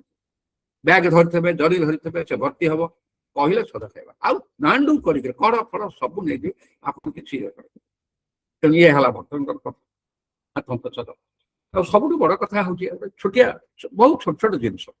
ଆପଣ ବାହାଘର ବ୍ରତଘର ରିସେପସନ ସବୁ ଯାଉଥିବେ, ଦେଖୁଥିବେ ଆମର ଲୋକଙ୍କୁ ଖାଇବାକୁ ମିଳୁନି, ଲୋକଙ୍କୁ ଖାଇବାକୁ ମିଳୁନାହିଁ। ଓଡିଆ ଖାଇଲେ ଓଡିଆ ଉପାସ ରହୁଛନ୍ତି। ସବୁବେଳେ କହୁଛି ଖାଦ୍ୟ ନଷ୍ଟ କର ନାହିଁ, ଖାଦ୍ୟ ନଷ୍ଟ କର ନାହିଁ। ଆପଣ ଦେଖନ୍ତୁ ସବୁ ଶିକ୍ଷିତ ଲୋକ ବହୁତ ଜାଗାରେ ଯାଇ ମାର୍କ କରିଛି, ନେଇଯିବେ ସବୁ, ଅଧା ଖାଇବେ ଆଉ ଅଧା ଫୋପାଡ଼ି ଦେବେ, ଅଧା ଖାଇବେ ଅଧା ଫୋପାଡ଼ି ଦେବେ, ବହୁତ କଷ୍ଟ ହୁଏ। ଆପଣ ନିଜେ କୁହନ୍ତୁ, ଯୋଉମାନେ ଯାଇଛନ୍ତି ବାହାଘର ବ୍ରତଘର ବିଭିନ୍ନ ରିସେପସନରେ ଆପଣ ଦେଖିଥିବେ, ଥାଳି ନେଇଯିବେ ଯେ କଣ, ଆଜି ତ କେତେ କଷ୍ଟ ହେଲାଣି କ୍ୟାଟରିଂରେ, ଆପଣ ଜାଣିଛନ୍ତି ଗୋଟେ ପ୍ଲେଟର ଦାମ ସେ ଖାଇବା ସବୁରେ ନେଇ, ଆରେ ଯେତିକି ଖାଇବ ସେତିକି ନିଅ, ପ୍ଲେଟଟା ସଫା କର, କୁହ ଖାଦ୍ୟ ନଷ୍ଟ କର ନାହିଁ। ବହୁତ କଷ୍ଟ ଲାଗେ ଦେଖିକି ସେ ଯୋଉ ମାନେ ଡଷ୍ଟବିନ ଟାକୁ ଯୋଉଥିରେ ଇଏ ହଉଥାଏ, ସେଟାକୁ ବହୁତ କଷ୍ଟ ଲାଗେ। ତାହେଲେ ଆମେ ସବୁ ଏଇଟା ନୁହଁ କି ଜାଣି ଅଜଣା କିନ୍ତୁ ବାଟ ବଣା। ଆପଣ ଭାବନ୍ତୁ, ଜାଣି ଅଜଣା କିନ୍ତୁ ବାଟ ବଣା, ଆମେ ସବୁଟା ଜାଣିଛେ କିନ୍ତୁ କାହିଁ କରୁଛେ ଯେ? ଆପଣ ଭାବନ୍ତୁ ଏଇଟା ଆମର ସୋସିଆଲ ଲାଇଫ। ଗରିବକୁ ଆମେ ଖାଇବାକୁ ଦେଇପାରିଲେ ନଷ୍ଟ କରିବା, ଯେତିକି ଖାଇବ ସେତିକି ଆଣୁ, ସେତିକି ପରେ ପୁଣି ଆଣିପାରିବ, ଅଲଗାରେ କାହିଁ କରିବନି। ଇଏ ହେଲା ଗୋଟେ କଥା। ଆଉ ଗୋଟେ କଥା ହେଲା, ଆମେ ସବୁ ଜାଣି ଜୁଣିକିରି କିଭଳି ଗୋଟେ ଆମର ବର୍ତ୍ତମାନ ସବୁଆଡେ ସମସ୍ୟା ହଉଛି ଟ୍ରାଫିକ ଜାମ୍। କାହିଁ ଟ୍ରାଫିକ ଜାମ୍ ହଉଛି? କାରଣ ଆମେ ଟ୍ରାଫିକର ନିୟମ ମାନିବା ନାହିଁ, ଟ୍ରାଫିକର ଯୋଉ ଶୃଙ୍ଖଳା ଅଛି ତାକୁ ମାନିବାନି। ଯୋଉଠି 2ଟା ଲାଇନ ଅଛି ସେଠି 4ଟା ଲାଇନ କରିବା, ଯୋଉଠି 1 ୱେ ଟ୍ରାଫିକ ହେଇଛି ରଙ୍ଗ ୱେରେ ଯିବା, ଯୋଉ ବାଟେ କାରଣ ଆରପଟେ ଆଗରେ ଯାଇ ୟୁ ଟର୍ନ ମାରିବାକୁ ଟିକେ ଡେରି ହବ ବୋଲି ଆମେ କଣ ସେଇଠି ରଙ୍ଗ ୱେରେ ଯିବା? ଆମେ ଏପଟୁ ଯାଉଥିବା, ପୁଣି ଆମ ଆଗରୁ ଲୋକ ଆସୁଥିବେ, 2ଟା ଲାଇନ ଅଛି, ପୁଣି ମଝିରେ ଏପଟେ ସେପଟେ ଗଳିକିରି ଆଉ 3ଟା ଲାଇନ କରିଦବା। କିଏ କରୁଛି? ଏଇ ଶିକ୍ଷିତ ଲୋକ ସ୍କୁଟର ଚଲାଉଛନ୍ତି, କାର ଚଲାଉଛନ୍ତି, କିଏ ମୁଁ ଆଗ ପଳେଇବି, ତାପରେ ଜାମ୍ ହେଇଗଲା, ସମସ୍ତେ ଫସିଲେ। କିନ୍ତୁ ଯଦି ଗୋଟିଏ ଲାଇନ ଯୋଉଠି ଅଛି ସେଠି ସମସ୍ତେ ଗୋଟିଏ ଲାଇନ, ଯଦି କିଛି ଅସୁବିଧା ହେନ୍ତାନି, ଯୋଉଠି ଯୋଡ଼ିଏ ଲାଇନ ଅଛି ଗାଡିରେ ଯୋଡ଼ିଏ ଲାଇନ କଲେ ହନ୍ତାନି, କିଛି ଅସୁବିଧା ନାହିଁ। କିନ୍ତୁ ଗଳି ପଶିକି ଭିତରେ ପୁଣି ରଙ୍ଗ ୱେରେ ଆସୁଥିବେ, ଆପଣ ଏପଟୁ ଯାଉଥିବେ, ସେ ଆପଣ ସେପଟୁ ଆସୁଥିବେ, ତାହେଲେ ଆପଣ କୁହନ୍ତୁ ବର୍ତ୍ତମାନ କିଭଳି ଆପଣ ମାନେ ବିଭିନ୍ନ ପ୍ରକାରର ଏଇଭଳି କାର୍ଯ୍ୟ କରିବେ ଯୋଉଟା କି ଆପଣଙ୍କୁ ଲାଗିବ ଯେମିତି ମାନେ କଣ ଲାଗିବ, ଆପଣ ନିଜେ ମନକୁ ଭାବନ୍ତୁ କଣ କୋଉଭଳି ଭାବରେ ଆପଣଙ୍କ ମନକୁ ଲାଗିବ କିଏ କରୁଛନ୍ତି। ତାପରେ ଆପଣଙ୍କ ଆଉ ଗୋଟେ କଥା ଯେ ଆପଣ ଦେଖୁଛନ୍ତି ବିଭିନ୍ନ ଆକ୍ସିଡେଣ୍ଟ ହଉଛି, ପ୍ରତିଦିନ ଖବରକାଗଜ ଖୋଲିଦେଲେ ଏତେ ଜଣ ମୃତ୍ୟୁ, ଏଇ ବର୍ଷ ଭିତରେ ଏତେ 1000 ଲୋକ ମରିଗଲେଣି, 1000 ଲୋକ ମରିଗଲେଣି। କାହିଁକି? ହେଲମେଟ ପିନ୍ଧିବନି, ଯିଏ ଚଲେଇବ ହେଲମେଟ ପିନ୍ଧିବ, ଯିଏ ପଛରେ ବସିଛି ସେ ବି ହେଲମେଟ ପିନ୍ଧିବ ନାହିଁ। ଗତକାଲି ମୁଁ ଯାଇଥିଲି ଟିକେ ବାହାରକୁ, ଫେରିଲା ବେଳକୁ ଦେଖିଲି ଏଇ ଭୁବନେଶ୍ୱର ବାହାରେ ପାତ୍ରପଡା ପାଖରେ ପୋଲିସ ଅଟକେଇଛି ହେଲମେଟ, ବହୁତ ଲୋକଙ୍କୁ ଧରିଛି, 2 ଜଣ ବସିଛନ୍ତି, କାହାର ହେଲମେଟ ନାହିଁ। ଆଚ୍ଛା ହେଲମେଟ ନାହିଁ, ଆକ୍ସିଡେଣ୍ଟ ହେଲେ ତ ନିଶ୍ଚିତ ହବ, ମୁଣ୍ଡ ପିଠି ହବ, ହେଲମେଟ ପିନ୍ଧିବେନି, ଗାଡି କାର ଚଲେଇବେ ବେଲ୍ଟ ସିଟ ବେଲ୍ଟ ପିନ୍ଧିବେନି, ମୋବାଇଲ ଧରି କଥା ହେବେ, ତାହେଲେ ଟ୍ରାଫିକ ଜାମ୍ କେମିତି ହବ? ଏବଂ ଆମର ଭିତରେ କେହି ତ ଶୃଙ୍ଖଳା ମାନିବନି, ଯିଏ ଆଗ, ଯିଏ ଡାହାଣ ପଟକୁ ଯିବା କଥା ଡାହାଣ ପଟେ, ସେ ବାଁ ପଟେ ରହିବ, ତମ ଆଗରେ ସେ କ୍ରସ କରି ସେପଟକୁ ଯିବ, ଆପଣ ନିଜେ ଏଇଟା ଭାବିଲେ। ତେଣୁ କୋଉଭଳି ଭାବରେ ଏଇ ସବୁ ଜିନିଷକୁ ଆପଣ ମାନେ ନିଜେ ତାକୁ କଣ୍ଟ୍ରୋଲ କରିପାରିବେ, ମୁଁ ସୁଧାରିଯିବ ନା। କିନ୍ତୁ ଗୋଟିଏ କଥା କଣ ଜାଣିଛନ୍ତି ନା, ଆମର ଏଠି ଆପଣ ଦେଖନ୍ତୁ ବିଭିନ୍ନ ସବୁ ଯୋଉ ଗପସପ ହଉଥିବେ ସେ ସବୁବେଳେ ଅନ୍ୟର ଦୋଷ ଥିବେ, ସିଏ ଏମିତି କଲାନି, ସିଏ ଏମିତି କଲାନି, ସେମାନେ କରୁଛନ୍ତି, କିନ୍ତୁ ଗୋଟିଏ ଆଙ୍ଗୁଠି ଯେତେବେଳେ ଅନ୍ୟକୁ ଦେଖୁଛି ଆଉ ତିନିଟା ଆଙ୍ଗୁଠି ଆମ ଆଡକୁ ଆସୁଛି। ମୁଁ କରୁଛି କି, ମୁଁ ହେଲମେଟ ପିନ୍ଧୁଛି କି, ମୁଁ କାର ଚଲେଇଲା ସିଟ୍ ବେଲ୍ଟ ପିନ୍ଧୁଛି କି, ମୁଁ ଷ୍ଟ୍ରିକ୍ଟଲି କାର ଚଲେଇଲା ବେଳେ ଫୋନରେ କଥା ହଉନାହିଁ କି, ମୁଁ ସ୍କୁଟର ଚଲେଇଲା ବେଳେ ମୋଟେ ଫୋନ କୁ ଉଠଉନାହାନ୍ତି କି, ଯଦି ଫୋନ ଆସିଲା ସ୍କୁଟର ରଖିକିରି କଥା ହଉଛି କି, ନିଜକୁ ପଚାରୁଛି କି। ରଙ୍ଗ ପାର୍କିଂ, ଆଉ ଗୋଟେ ହେଲା ପାର୍କିଂ, ଯିଏ ଯୋଉଠି ପାଇଲା ଗାଡି ରଖିଲା। ପାର୍କିଂ ଅସୁବିଧା ଏମିତି ହେଲାଣି ତ ଭୁବନେଶ୍ୱରରେ ବର୍ତ୍ତମାନ ଜାଣିଛି ପାର୍କିଂ ପୁରାପୁରି ମାନେ କହିଦିଆଗଲାଣି, ପୋଲିସ କମିଶନରେଟ ପୋଲିସ ଦେଇଛନ୍ତି ଏଇ ଜାଗାରେ ପାର୍କିଂ ହବ ନାହିଁ, କିନ୍ତୁ ଆମେ ବିଭିନ୍ନ ଜାଗାରେ ପାର୍କିଂ ରଖିଦଉଛୁ। ବାହାଘର ବର୍ତ୍ତମାନ ବିଭିନ୍ନ କଲ୍ୟାଣ ମଣ୍ଡପ ଅଛି କି କନଭେନସନ ହଲ୍ ସବୁ ଅଛି ଯୋଉଠି ଆମେ ଯାଉଛୁ, ସେଠି ବି ସେମିତି ପାର୍କିଂ ପାଇଁ ବେଶୀ ଜାଗା ନାହିଁ, ରାସ୍ତା ଉପରେ ପାର୍କିଂ ହଉଛି ଏବଂ ସେ ପାର୍କିଂଟା ବି ବାଗେଇ କରିଦେନି। ମୁଁ କେମିତି ପାଖରେ ରଖିବି, ଶୀଘ୍ର ବାହାରି ପଳେଇବି, ଅନ୍ୟମାନଙ୍କ ପାଇଁ ଅସୁବିଧା ହଉଛି। ତେଣୁ ଏଇଟା ମୁଁ ନିଜକୁ ଯଦି ପଚାରିବି, ମୁଁ ଶୃଙ୍ଖଳାରେ ରହୁଛି କି, ମୁଁ ନିୟମ ମାନୁଛି କି, ମୁଁ ଅନ୍ୟମାନଙ୍କୁ ହଇରାଣ କରୁଛି କି, ମୋ ପାଇଁ ଅନ୍ୟମାନେ କିଛି ହଇରାଣ ହଉନାହାନ୍ତି କି ନାହିଁ। ଆଉ ମତେ ଯୋଉ ଟାଇମରେ କୁହାହେଇଛି ମୁଁ ସେଇ ଟାଇମରେ ପହଞ୍ଚୁଛି କି, ମତେ ଯୋଉ ଟାଇମରେ ପହଞ୍ଚିବାକୁ ଅଛି ମୁଁ ସେଇ ଟାଇମରେ ପହଞ୍ଚୁଛି କି ନାହିଁ। ଏଠି ତ ଆଉ ଜଣେ ଭଦ୍ର ବ୍ୟକ୍ତି ଆସିଲେ, ତାଙ୍କୁ ଯୋଉ ଟାଇମ କୁହାହେଇଥିଲା, ମାନେ ସେ ଆସିଲେ ଆରମ୍ଭ ହବ ସଭା, ଆସିକି ଅଧଘଣ୍ଟା ଲେଟ୍ ହେବେ, ଦାନ୍ତ ଦେଖି ସରି ଲେଟ୍ ହେଇଗଲା, ଟ୍ରାଫିକ ଜାମ୍ ଥିଲା ତ, ମାନେ ତାଙ୍କର ଭୁଲ ନାହିଁ, ଟ୍ରାଫିକ ଜାମ୍ ଥିଲା, ମାନେ ତାଙ୍କ ପାଇଁ ଏଣ୍ଟାୟାର ମିଟିଂଟା ଅପେକ୍ଷା ରହିଛି, ଆସିଲେ ମିଟିଂ ଆରମ୍ଭ ହବ, ସେ ଆସିଲେ, କିନ୍ତୁ ଦାନ୍ତ ଦେଖେଇ ଦେଲେ ସରି ସେ ଟ୍ରାଫିକ ଜାମ୍ ଥିଲା ତ। ଆପଣ ଜାଣିଛନ୍ତି ସହରରେ ଟ୍ରାଫିକ ଜାମ୍ ହଉଛି, ଆପଣ ଅଧଘଣ୍ଟା ଆଗରୁ ବାହାରିଲେନି, ଆପଣ କିଏ ମନା କରିଥିଲା? ତାଙ୍କୁ ଲାଗିଲାନି କେତେ ଲୋକ ତାଙ୍କ ପାଇଁ ଅପେକ୍ଷା କରିଛନ୍ତି, ସେ ଦାନ୍ତ ଦେଖେଇଦେଲେ। ଇଣ୍ଡିଆନ ଷ୍ଟାଣ୍ଡାର୍ଡ ଟାଇମ, ଇଏ ବି ଗୋଟେ ଷ୍ଟାଇଲ କହିବାର। ଆପଣ ଦେଖନ୍ତୁ ବହୁ ସମୟରେ ବହୁ ଜାଗାରେ ସଭା ଠିକ ସମୟରେ ଆରମ୍ଭ ହେଇପାରୁନି। ଯଦି ମେନ୍ ଚିଫ ଗେଷ୍ଟ ଡାକିଥିବେ ଆସିନଥିବେ, ଅପେକ୍ଷା କର ତାଙ୍କ ପାଇଁ।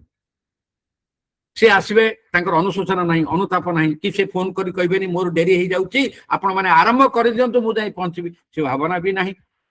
ଆଉ ଯଦି ଫୋନ କଲେ I am on the way, ଆରେ କୋଉ ଜାଗାରେ ଅଛ, କେତେ ସମୟ ଲାଗିବ କୁହ, I am on the way. ଆଚ୍ଛା, I am on the way ରେ କଣ ବୁଝିବେ ଆପଣ? ଭାବୁଥାନ୍ତୁ I am on the way, କିଛି ଭାବିବାର ନାହିଁ। ଆଚ୍ଛା, ଆଉ ସବୁଠୁ ବଡ ଇଣ୍ଟରେଷ୍ଟିଂ ହଉଛି ଆପଣଙ୍କର ହ୍ୱାଟ୍ସଆପ। ବର୍ତ୍ତମାନ ତ ଜାଣିଛନ୍ତି ଆମ ଜୀବନ ହେଲା ମୋବାଇଲ, ଆଉ ଜୀବନ ହେଲା ହ୍ୱାଟ୍ସଆପ। ଆଉ ସକାଳୁ ଉଠିଲେ ଏମିତି କହିଲି, ବହୁତ ଲୋକଙ୍କର ଅଛି ସେ ଗୋଟେ ମାନେ ତାଙ୍କର ମାନିଆ ଗୋଟେ, ସକାଳୁ ଉଠିଲେ ଗୁଡ ମର୍ଣ୍ଣିଂ ମେସେଜ ଯୋଗୁ ତିନିଟା ଜିନିଷ, ଗୁଡ ମର୍ଣ୍ଣିଂ ମେସେଜ ଯଦି ନ ପକେଇଲେ ତାଙ୍କର ସୂର୍ଯ୍ୟ ଉଦୟ ହୁଏନି। ନମ୍ବର 2, ସେଦିନ କୋଉ ଦିନ ଆପଣ ଜାଣିଛନ୍ତି? ଆଜି ଏମିତି ପଖାଳ ଦିବସ, ଆରେ ପିଲାଦିନୁ ଆମେ ପଖାଳ ଖାଉଛୁ, ଗାଁ ଗହଳିରେ ସମସ୍ତେ ପଖାଳ ଖାଉଛନ୍ତି, ଖରା ଦିନ ହେଲେ ପଖାଳ ଖିଆ ହଉଛି, ଆଜି ପର୍ଯ୍ୟନ୍ତ ପଖାଳ ଦିବସ ନଥିଲା। ଯେମିତି ଗୋଟେ ପଖାଳ ଦିବସ ଆରମ୍ଭ ହେଇଗଲା, ଚାଲିଲା ଚାରିଆଡେ ପଖାଳ ଦିବସର ଶୁଭେଚ୍ଛା, ପଖାଳ ଦିବସର ଅଭିନନ୍ଦନ। ଭାଇ ପଖାଳ ଦିବସ, ଆମ ତ ପଖାଳ ମାନେ ଅନେକ ଲୋକ ଅଛନ୍ତି ବର୍ଷକ 12 ମାସ ପଖାଳ ଖାଆନ୍ତି, ପଖାଳ ପେଟ ଟିକେ ଖରାପ ହେଲେ ଧୁଆ ପଖାଳ ଖାଅ, ପଖାଳ କଥା, ପଖାଳ ଖାଇଲେ ଆନନ୍ଦ ଲାଗିବ। ତେଣୁ ପଖାଳ ଦିବସ ବର୍ତ୍ତମାନ ହେଇଗଲା, ଚାରିଆଡେ ଉତ୍ସବ ପଖାଳ ଦିବସ, ହୋଟେଲ ମାନଙ୍କରେ ପଖାଳ ଦିବସ। ପଖାଳ ଦିବସର କାଲି ଗୋଟେ ଆଜି ନ୍ୟୁଜ ବାହାରିଥିଲା, କଣ ଆମର ପାନ୍ଥାନାସର ଓଡିଶା ଟୁରିଜିମ ଡେଭଲପମେଣ୍ଟ କର୍ପୋରେସନ ସେ କଣ କଲୁ, ଗୋଟେ Guinness book of world record କରିବେ ପଖାଳ ଦିବସ। ପ୍ରଭୁ, ଗାଁ ଗହଳିରେ ସମସ୍ତେ ଖାଉଛନ୍ତି ପଖାଳ। ପଖାଳ ତ ସମସ୍ତଙ୍କର କଣ, ଧନୀ ପରିବାର ଖାଉ ନଥାଇପାରେ, କିନ୍ତୁ ମଧ୍ୟବିତ୍ତ ପରିବାର ସମସ୍ତଙ୍କର। ତେଣୁ ଏବେ ସବୁଦିନ ହଉଛି ଗୋଟେ ଗୋଟେ ଦିବସ, ଆଜି ଦାନ୍ତ ଦିବସ, କାଲି ଆଖି ଦିବସ, କାଲି ପେଟ ବେମାରୀ ଦିବସ, କାଲି ଘାସ ଦିବସ, ସବୁ ପ୍ରକାର ଦିବସ, ମହୁମାଛି ଦିବସ। ତେଣୁ ଅନେକ ଲୋକ ଅଛନ୍ତି ସେ କାଢିକି ରଖିଥିବେ, ସେଇ ଦିବସ ଉପଲକ୍ଷେ ଶୁଭେଚ୍ଛା ପକେଇବେ। ଆଜି ଅମକ ଦିବସ, ବିଶ୍ୱ ସ୍ୱାସ୍ଥ୍ୟ ଦିବସ, ତେଣୁ ଶୁଭେଚ୍ଛା। ଆଜି ବିଶ୍ୱ ଦାନ୍ତ ଶୁଭେଚ୍ଛା, ସେ କଥା ଇଏ ଶୁଭେଚ୍ଛା ଚାଲିଲା, ଶୁଭେଚ୍ଛା ପ୍ରଭୁ। ଆଉ ସେଇ ଗ୍ରୁପରେ ଯଦି ପ୍ରାୟ ମାନେ 60-70 ଲୋକ ସେ ଅଛନ୍ତି, ସେ ତ 20 ଲୋକ ଯଦି ଶୁଭେଚ୍ଛା ପକେଇଲେ ଗଲା, ଆପଣ ତାକୁ ଡିଲିଟ କରି ଆମର ସମୟ ଯିବ। ଗୋଟେ ମ୍ୟୁନିସିପାଲିଟି ଡଷ୍ଟ୍ବିନ, ଇଏ ହେଲା ଗୋଟେ ଶୁଭେଚ୍ଛା ଦିବସ। ଆଉ ସେଥିରେ ଗୋଟିଏ ପକେଇବେନି, 3ଟା 4ଟା 5ଟା ଲେଖା ପକେଇବେ। ଇଏ କଣ ପକେଇବେ, କଣ ଆପଣଙ୍କ ସିନା ସମୟ ଅଛି, କିନ୍ତୁ ଯିଏ ଲୋକଟି ଦେଖୁଛି ସେ ଆଇଦର ଗ୍ରୁପ ଛାଡିବ, ତାକୁ ଡିଲିଟ କରି ତାର ସମୟ ଯିବ। ଆପଣ ନିଜେ ଭାବ, ଭେରି ପ୍ରାକ୍ଟିକାଲ କଥା କହୁଛି, କିଛି ବଡ କଥା କହୁନି, ଏଇ ଛୋଟିଆ ଛୋଟ କଥା ଆପଣ। ତାପରେ ଆଉ ଗୋଟେ ହେଲା କପି ପେଷ୍ଟ ଫରୱାର୍ଡ। ଦେଖିଥିଲେ ଗୋଟେ କଣ ଅଛି ସାଙ୍ଗେ ସାଙ୍ଗେ ମାନେ ତାଙ୍କୁ ଚାରିଆଡେ ଗ୍ରୁପରେ ପକେଇଥିବେ। ଭେରି ଇଣ୍ଟରେଷ୍ଟିଂ ଜିନିଷ। ମୁଁ ବହୁ ଜାଗାରେ ଦେଖୁଛି, ମୁଁ ତ ଲେଖୁଛି ଦେଖିକିରି। ଏବେ ଗୋଟେ ଗ୍ରୁପରେ ଜଣେ ପକେଇଲେ, ମୁଁ ତାଙ୍କୁ ଲେଖିଲି ବନ୍ଧୁ ଏଇ ଗ୍ରୁପ ଆଜି ସେ ପକେଇଲେ ପ୍ରାୟ 1:30 ବେଳେ, ମୁଁ ଲେଖିଲି ଆଜି 11:07 ଆଉ ଜଣେ ଏଇ ଗ୍ରୁପରେ ଆମର ଆଉ ଜଣେ ବନ୍ଧୁ ଏଇଟାକୁ ପକେଇଛନ୍ତି। ତା ତ ସେ ଦେଖୁନାହାନ୍ତି ଏଇ ଗ୍ରୁପରେ କଣ କଣ ଦେଖୁନାହାନ୍ତି, ସେ ଗୋଟେ ପାଇଲେ ମସଲା ଚାରିଆଡେ ପେଷ୍ଟ କଲେ।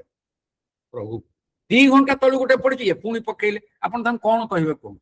ଶିକ୍ଷିତ, ବହୁ ଶିକ୍ଷିତ, ଅନେକ ପୁଣି ବରିଷ୍ଠ ନାଗରିକ, ସେ ଗ୍ରୁପରେ ଦେଖୁନାହାନ୍ତି କିନ୍ତୁ ପକେଇ ଚାଲେ। ପାଇଲେ ତ ଯେତେ ଗ୍ରୁପ ଅଛି ସବୁ ପକେଇ ଚାଲିବା, copy paste forward, copy paste forward. କଣଟା ଅଛି ଆଜ୍ଞା ସେଥିରୁ? ନା ନିଜେ ପଢୁଛନ୍ତି, ନା ନିଜେ ବୁଝୁଛନ୍ତି, ନା ନିଜେ ବୁଝିକିରି ସେ ଆଉ ଜଣେ କହିଲେ ଏଇଟା ମତେ ଭଲ ଲାଗିଲା ତ ମୁଁ ତାକୁ ପକେଇଦେଲି। କିନ୍ତୁ ଆପଣ ଭଲ ଲାଗିଲା ସେଥିରୁ ଆପଣ କଣ ଶିଖିଲେ? ଆଉ ଶିଖିକିରି ଆପଣଙ୍କର ଉଚ୍ଚାରଣ ଆଉ ଆଚରଣରେ କଣ ଶୁଦ୍ଧତା ଆଣିଲେ ମତେ ବୁଝେଇଦେଲେ। ଚୁପ୍। ସେଦିନ ଠୁ ମୁଁ ସେ ସାଙ୍ଗେ କଥା ହେଲେନି। ଆପଣ ଏଇଟା ଭଲ ଲାଗିଲା, ଏଇଟା ବଢିଆ ବିଷୟଟା, ହେଲେ ଭଲ ବିଷୟ ଆପଣ ଶିଖିଛନ୍ତି କି? ଆପଣ ସେଥିରୁ କିଛି ଶିଖିଲେ କି? ବୁଝିଲେ କି? ତା ଦେହରୁ ନିଜର ଉଚ୍ଚାରଣ ଆଚରଣ ଦିଟା ଦେଖ ସଂଶୋଧନ କଲେ କି? କହୁନାହାନ୍ତି ଯଦି କରିଥିବେ ହଁ, କି କାନକୁ ମୋଡି ହେଇକି ଜାବଡା ଖାଇଲେ କି ଏଟା ମୋର ଭୁଲ ହେଇଛି, ମୋର ଭୁଲ ହେଇଛି, ଏଟା ମୋର ଭୁଲ ହେଇଛି ବୋଲି ନାଇଁ। କିନ୍ତୁ ପକେଇଦେଲେ ପରେ ବାହାଦୁର ନେବି ଏଟା ପକେଇଦେଲି। କାହିଁ ପକଉଛ, କଣ ଜିନିଷ ହଉଛି? ତାପରେ ନିଜେ ଗୋଟେ ଫଙ୍କସନ ଯାଇଥିବେ, ଆଟେଣ୍ଡ କରିଥିବେ, ସେଠି ବସିଛନ୍ତି ମାନେ ମଞ୍ଚ ଉପରେ ବସିଛନ୍ତି, ମଞ୍ଚ ଉପରେ ଫଟୋ ପଡିବ, ପ୍ରାଇଜ ନେବାର ଫଟୋ ପଡିବ, ସ୍ପିଚ ହବାର ଫଟୋ, 4-5। ଆରେ ଗୋଟିଏ ପକାଅ, ଲେଖିଦିଅ, ପୁଣି ସେ ଆତ୍ମପ୍ରଚାର 4-5ଟା ଫଟୋ ପଡିବ, ଲେଖା ହବ। ଆମେ ପୁଣି ତାକୁ ଡିଲିଟ କରି ଆମର ସମୟ ଯାଉଛି। ଆପଣ ଦେଖନ୍ତୁ ଏଇଟା ପୁରା ଚାରିଆଡେ ଯୋଉମାନେ ଗ୍ରୁପରେ ଅଛନ୍ତି ଆପଣ ଦେଖିବେ ଅଯଥା। ଆଉ ଲେଖା ହଉଥିବ ଏଇ ଗ୍ରୁପ ହେଇଛି କେବଳ ଏଇଥିପାଇଁ, ଆ ଛଡା ଅନ୍ୟ କଥା ପକାନ୍ତୁ ନାହିଁ, କିନ୍ତୁ ପକେଇ ଚାଲିଥିବେ। ପ୍ରଫେସନାଲ ଗ୍ରୁପ, ଏଇଟା ସ୍ପିରିଚୁଆଲ ଗ୍ରୁପରେ ଏଇଟା ପକାନ୍ତୁ ନାହିଁ, କିଛି ପକେଇ ଚାଲିଥିବ, କିଛି ମନା ନାହିଁ। ଆପଣ ତାଙ୍କୁ ଯଦି ଡିଲିଟ କରିଦେଲ ସେ ରାଗିଯିବେ। ଏଗୁଡା ସବୁ ଟିକେ ଖାଲି ସମ୍ୟକ ଭାବରେ ଆପଣଙ୍କୁ ଟିକେ କହିଦଉଛି। ଆଉ ମତେ ଯାହା ମାନସୀ ଆଚାର୍ଯ୍ୟ ମ୍ୟାଡାମ କହିଥିଲେ ଯେ 40 ମିନିଟ୍ସ କହିବା ପାଇଁ, ମୁଁ ମାନେ 7:12 ଆରମ୍ଭ 15 ଆରମ୍ଭ କରିଥିଲି। ମୁଁ କିନ୍ତୁ ଠିକ 7:50 ସାରିଦେବି, ଆଉ ବେଶୀ ସମୟ ନେବିନି ଆପଣଙ୍କୁ। ତେଣୁ ଇଏ ହେଲା ଗୋଟେ କଥା। ତାପରେ ଆଉ ତ ବହୁତ କଥା ଅଛି, ଲିଷ୍ଟ କରିବାକୁ ଚାହିଁଲେ ଯେ ବହୁତ ବାହାରିବ ଜିନିଷ ଯୋଉଟା କି ଆମେ କରିପାରେନି। କିନ୍ତୁ ଆଉ ଖାଲି ଗୋଟିଏ ଯୋଡ଼ିଏ କଥା ମୁଁ କହିଦେଇକିରି ରଖିବି। ଯେମିତିକି ଆମର ଯଦି କୌଣସି ବନ୍ଧୁ, ଆମର ଚିହ୍ନା ପରିଚୟ ବନ୍ଧୁ କି ଆମର ଚିହ୍ନା ପରିଚୟ ଭିତରେ ଯାହାଙ୍କ ଦେହ ଖରାପ ହୁଏ, ସେ ହସ୍ପିଟାଲରେ ଆଡମିସନ ହୁଅନ୍ତି, ଆମର ଗୋଟେ ଏମିତି ମାନିଆ ହେଇଯାଇଛି ଯେ ଆମେ ସାଙ୍ଗେ ସାଙ୍ଗେ ଶୁଣିଲେ ଏଇ ବନ୍ଧୁ ତ ହସ୍ପିଟାଲ ଆଡମିସନ ହେଇଛି, ତାଙ୍କୁ ଯଦି ଚାଲୁ ସାଙ୍ଗେ ସାଙ୍ଗେ ତାଙ୍କୁ ଦେଖିବାକୁ ଯିବା। ନାଇଁ, ଦେଖିବାକୁ ନ ଗଲେ ସେ କଣ ଭାବିବେ? କହିବେ ଦେଖ ମୁଁ ତ ଦେହ ଭଲ ଆସିଲାନି, କଣ ଲୋକ କହିବେ? ସାଙ୍ଗେ ଚାଲ, କିଛି ଫଳ ମୂଳ ଧରିକି ଧରିକି ଆମେ ଚାଲିଲେ ହସ୍ପିଟାଲ। ନର୍ସିଂହୋମ ପୁରା ମନା ହେଇଥିବ, ଗୋଟେ ଏଇଟା ଭିଜିଟିଂ ଆୱାର, ଗୋଟିଏରୁ ଅଧିକା ଯାଇପାରିବେନି, ପାସ୍ ଅଛି, ଯେମିତି ହେଲେ ଗଳି ପଛିକି ଯିବୁ। ବନ୍ଧୁଗଣ, ତାଙ୍କ ଦେହ ଖରାପ ହେଇଛି, ସେ ହସ୍ପିଟାଲ ଯାଇଛନ୍ତି, ପିକନିକରେ ଯାଇନାହାନ୍ତି, ତାଙ୍କର ଆରୋଗ୍ୟ ଲାଭ ପାଇଁ ଯାଇଛନ୍ତି, ଟ୍ରିଟମେଣ୍ଟ ପାଇଁ ଯାଇଛନ୍ତି। ପ୍ରଭୁଙ୍କୁ ଡାକ ଘରେ ରହିକି ତାଙ୍କ ଦେହ ଭଲ ହେଇଯାଉ। କିନ୍ତୁ ସେଠି ଯାଇକିରି ଗହଳି କରନି, କି ଇନଫେକ୍ସନ କରନି, କି ଆତ୍ମପ୍ରଚାର ଦେଖେଇବା ପାଇଁ ମୁଁ ଆସିଥିଲି ନ କହିଲେ କଣ କହିବେ? ମୁଁ 10 ଦିନ ହସ୍ପିଟାଲ ରହିଲି, ସେ ଆସିଲେନି କହିବେ? ସେ କହିବେ। ଆଉ ଯଦି ସେ କହିଦେବ, ସେଭଳିଆ ଲୋକଙ୍କ ପାଖକୁ ଯିବା କଥା ନୁହଁ। ଆପଣ ନିଜେ ଏଟା ଭାବନ୍ତୁ, କୋଉଭଳି ଭାବରେ ଆମର ଏଇଟା ଗୋଟେ ମାନିଆ ହେଇଯାଇଛି। ଆମ ଯେମିତି ହେଲେ ହସ୍ପିଟାଲକୁ ଯିବା, କାରଣ ସେ କଣ କହିବେ ଲୋକେ କଣ କହିବେ, ଏଇ କଥାଟି ଭାବିକି ଯଦି ଆମେ କଣ କରିବା। ଆଉ ଗୋଟେ କଥା ହେଲା ସବୁଠୁ ବଡ ଜିନିଷ, ଆମେ କାହାର ପ୍ରଶଂସା ନ କରିବା ପଛେ ଯଦି ଆମ ଜିଭ ଓଲଟୁନି ପ୍ରଶଂସା କରିବା ପାଇଁ, ନିନ୍ଦା କରିବାନି, ପରଚର୍ଚ୍ଚା ପର ନିନ୍ଦା। ମୁଁ ବହୁତ ଜାଗାରେ ଦେଖିଛି। ଆଜି ମର୍ଣ୍ଣିଂ ୱାକରେ ଗଲାବେଳେ ବି ସିନିୟର ସିଟିଜେନ ମାନେ ବି ଏକାଠି ବସିଥିବେ, ଚାଲିଥିବ ଆ ବିରୁଦ୍ଧ ତା ବିରୁଦ୍ଧରେ, ମୁଁ ତାକୁ ଏସା କରିଦେଲି, ମୁଁ ତାକୁ ଦୋଷା କରିଦେଲି, ସେ କଲା ଉଚିତ ନୁହଁ। ପରଚର୍ଚ୍ଚା ପର ନିନ୍ଦାର ପ୍ରଶ୍ନ ଉଠୁନି ଆଜ୍ଞା, ସେଟା ଠିକ ଗୋଟେ ଠିକ। ଆଉ ପୁଣି ତାର ପଛରେ ଯଦି ଆପଣ କାହାକୁ ଭଲ ପାଉଛନ୍ତି, ତାର ଭୁଲ ତା ମୁହଁରେ କୁହନ୍ତୁ, ସଜାଡି ଦିଅନ୍ତୁ, ଏଇଟା କରନି, ଏଇଟା ଏମିତି କଲେ ଏମିତି ହବ। ପ୍ରକୃତ ବନ୍ଧୁ ସିଏ ଯିଏ ମୁହଁରେ କହେ, ପ୍ରକୃତ ବନ୍ଧୁ ସିଏ ଯିଏ ଆପଣଙ୍କର ଭୁଲଟାକୁ ବାଛି ଦିଏ, ସଜାଡି ଦିଏ। ତେଣୁ ପରଚର୍ଚ୍ଚା ପରନିନ୍ଦା ଏଇଟା କରିବା ନାହିଁ, ଆମେ କେବେ ବି କରିବା ନାହିଁ ପରଚର୍ଚ୍ଚା ପରନିନ୍ଦା। ଆଉ ପ୍ରଶଂସା ପଛେ କରି ନ କରିବା। ଲାଷ୍ଟ ଗୋଟେ କଥା ହେଲା, ଆମେ ଜୀବନରେ ଯିଏ ଆମକୁ କୌଣସି ସାହାଯ୍ୟ କରିଛନ୍ତି, ସହଯୋଗ କରିଛନ୍ତି, ଆମେ କୃତଜ୍ଞତା ଜ୍ଞାପନ। ଇଏ ଥ୍ୟାଙ୍କ ୟୁ କିଛି ନାହିଁ। ଆମେ କୃତଜ୍ଞତା ଜ୍ଞାପନ କରିବା, ହାତ ଯୋଡ଼ିବା। ଆଉ ମୁଁ ଲାଷ୍ଟ ଗୋଟେ କଥା କହେ, ଆମେ ଯୋଉ ନମସ୍କାର କରୁ ଆଜିକାଲି ହାତ ଯୋଡ଼ି ନମସ୍କାର କରିବା ବହୁତ ରିଆ। ଭାଇ ନମସ୍କାର, ଏ କଣ ହାଣିବି ନା କଣ, ଭାଇ ନମସ୍କାର, ଏମିତି କଥା। ହାତ ଯୋଡ଼ିକି ନମସ୍କାର କରିବା, ହୃଦୟରେ ଛୁଇଁକି ନମସ୍କାର କରିବା। ନମସ୍କାରଟା ହଉଛି ମୋ ଭିତରେ ଥିବା ଦେବତ୍ୱ, ମୁଁ ଯାହାକୁ ନମସ୍କାର କରୁଛି ତାଙ୍କ ଭିତରେ ଥିବା ଦେବତ୍ୱର ସଂଯୋଗ ହୁଏ, ମିଳନ ହୁଏ।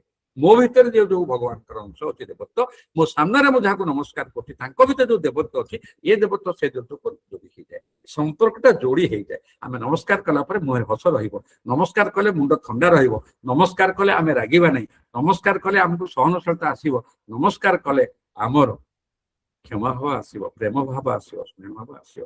ତେଣୁ ଏଇ ନମସ୍କାର ସହିତ ମୁଁ ଆଜି ମୋର କାର୍ଯ୍ୟପେଟି ବିରାମ ଦଉଛି। ମୁଁ ପୁଣି ଥରେ କହିଦଉଛି, ଏଇ ଛୋଟ ଛୋଟ କଥାକୁ ମୁଁ ଚେତେଇ ଦେଲି, ମନେ ପକେଇ ଦେଲି, କିଛି ବଡ କଥା କହିନି। ଆମେ ସବୁ ଜାଣିଛେ, ଜାଣି ଅଜଣା, ତେଣୁ ବାଟ ବଣା ହବ, ତେଣୁ ବାଟ ବଣା ହବ ନାହିଁ। କିଏ ଯେତେ କମେଣ୍ଟ ମାରି ପଛେ ଆମେ ଶୃଙ୍ଖଳା ରହିବ। ପୁଣି ଥରେ ହାତ ଯୋଡ଼ି ଆପଣଙ୍କୁ ନମସ୍କାର କରୁଛି, କୃତଜ୍ଞତା ଜ୍ଞାପନ କରୁଛି। ଏଠି ରହୁଛି। ଓଭର ଟୁ ମାନସୀମା। ଧନ୍ୟବାଦ ସାର୍, ନିହାତି ଭାବରେ କୃତଜ୍ଞତା ଆପଣଙ୍କୁ। ସତରେ କହିବାକୁ ଗଲେ ବହୁତ ହୃଦୟସ୍ପର୍ଶୀ ଥିଲା ଆପଣଙ୍କର, ମାନେ ଜାଣି ଅଜଣା ଆମେ ଜାଣିଛୁ ତଥାପି ଅଜଣାରେ ବାଟବଣା କେମିତି ହଉଛୁ ସେଟା ଆପଣ ଆମକୁ ପୁରା ସଚେତନ କରେଇ ଦେଇଛନ୍ତି। ନିହାତି ଭାବରେ ଏଇଟା ଆଜି ସମସ୍ତ ଆମର ମାନେ ଯେତିକି ବନ୍ଧୁ ଯୋଗ ଦେଇଛନ୍ତି ସମସ୍ତେ ହୃଦୟଙ୍ଗମ କରିଥିବେ। ଯଦି କାହାର କିଛି ସାର୍ଙ୍କୁ ଯଦି ଅନ୍ୟ କିଛି ଜାଣିବାର ଅଛି ଆମେ ପଚାରି ପାରିବା। ନମସ୍କାର, ମୁଁ ଗୌରୀଶଙ୍କର ପଟ୍ଟନାୟକ କହୁଛି ରାୟଗଡ଼ାରୁ। ଆଜ୍ଞା, ଡକ୍ଟର ଦାସଙ୍କର ବକ୍ତବ୍ୟଟା ଅତି ସୁନ୍ଦର ଥିଲା। ମାନେ it's a practical aspect across the country ki across the world. ଏଇଟା ମାନେ this is regarding the psychology of the people, कि people psychology ବହୁତ ଥାଏ, ମାନେ ବହୁତ ପ୍ରକାର ଥାଏ, and change କରିବାଟା is it possible? ମାନେ you cannot change the psychology of people, and only ତାର ତୋଡ଼ ହଉଛି ଗୋଟେ ଆପଣ ପଢିଥିବେ the prayer of serenity. prayer of serenity କହୁଛି କି God grant me power to change the things I can. Second ହଉଛି to accept the things I cannot change, and I should know the have the wisdom to know the difference between these two.